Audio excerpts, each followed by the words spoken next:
ఆంధ్రప్రదేశ్లో జరుగుతున్నటువంటి వికృత క్రీడ, రాజకీయ వికృత క్రీడ. తప్పు చేసిన వాడే ధైర్యంగా తిరుగుతూ తప్పు నెపాన్ని ఇతరుల మీద నెట్టేటటువంటి ఒక ప్రయత్నం చేస్తున్నటువంటి క్రీడ, ఒక దుస్సాహసం. 2024కి ముందు జగన్మోహన్ రెడ్డి గారు చేసినటువంటి రివర్స్ పాలన ఏదైతే ఉందో దానితోటి రాష్ట్రంలో ఉన్న వ్యవస్థలు, పరిపాలన అధోగతి పాలైనటువంటి పరిస్థితుల్లో నేడు అభివృద్ధిలో ప్రథమంగా ఉన్నటువంటి ఈ రాష్ట్రం జగన్మోహన్ రెడ్డి గారి పాలనలో అధమంగా ఉన్నటువంటి పరిస్థితి అందరూ కూడా గ్రహించారు.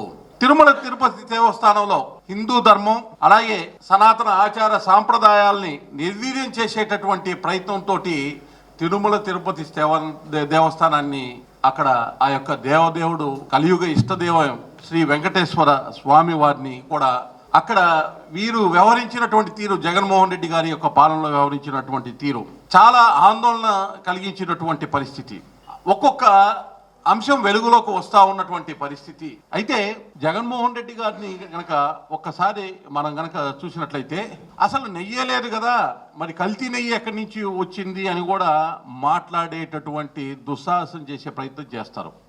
చేసింది ఒక అనైతికమైనటువంటి అంశము, కోట్లాది భక్తుల మనోభావాల్ని దెబ్బతీసేటటువంటి విధంగా వ్యవహరించినటువంటి వారు గడిచిన 2-3 నెలల్లో, ముఖ్యంగా గడిచిన 1 సంవత్సరంగా ఈ అంశం వెలుగులోకి వచ్చినప్పటికీ గడిచిన 3 నెలల్లో ఏ విధమైనటువంటి ప్రచారాలకి తెరలేపారని చూసినప్పుడు నకిలీ నెయ్యిని వాడారు అనేటటువంటి అంశము, రసాయనాలు, వివిధ పదార్థాలు, వాడగోని పదార్థాలు అందులో ఉన్నాయని తెలియజేసినప్పుడు అటువంటిది ఏమీ జరగలేదనేది బుకాయించారు.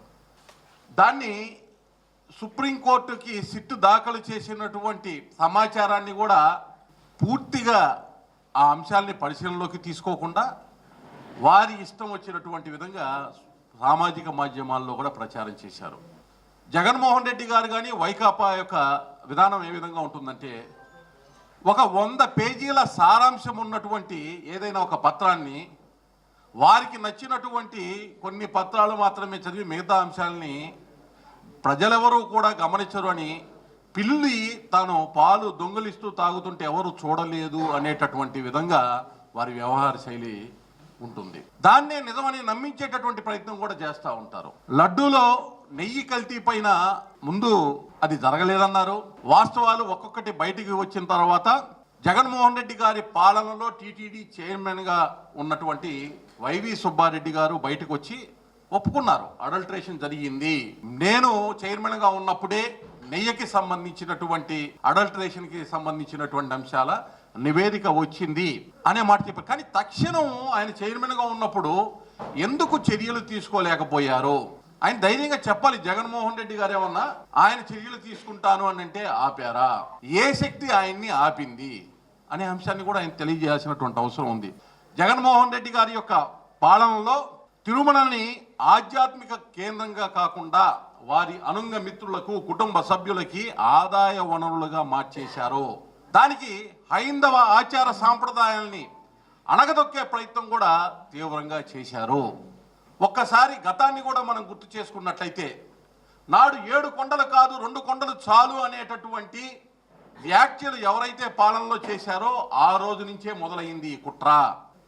అప్పుడు కూడా తిరుమలలో వాడేటటువంటి వివిధ రకాల పదార్థాలకి సంబంధించినటువంటి సప్లై ఏదైతే ఉందో నాకు చాలా స్పష్టంగా గుర్తుంది. దానికి సంబంధించినటువంటి కాంట్రాక్ట్ కూడా కేరళ వంటి రాష్ట్రాల్లో ఉన్న అన్య మతాలకి సంబంధించినటువంటి సంస్థలకి అప్పచెప్తే, నాడు జరిగినటువంటి ఇప్పుడు ఏదైతే రసాయనాలు వాడి లడ్డు యొక్క ప్రాశ్చిత్యాన్ని దెబ్బతీసేటటువంటి విధంగా, కోట్లాది మంది హైందవుల యొక్క మనోభావాన్ని దెబ్బతీసే విధంగా వ్యవహరించినటువంటి విధానమే నాడు కొనసాగితే ప్రజలు తిరగబడ్డారు.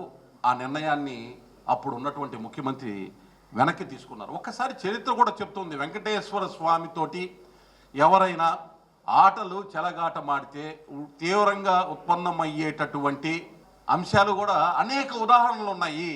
వాటి గురించి ప్రస్తావించదలుచుకోలేదు. ఇప్పుడు వ్యవహరిస్తున్నటువంటి వారికి కూడా కలియుగ ఇష్టదైవం శ్రీ వెంకటేశ్వర స్వామి వారి యొక్క ఆగ్రహానికి గురి కాక తప్పదు.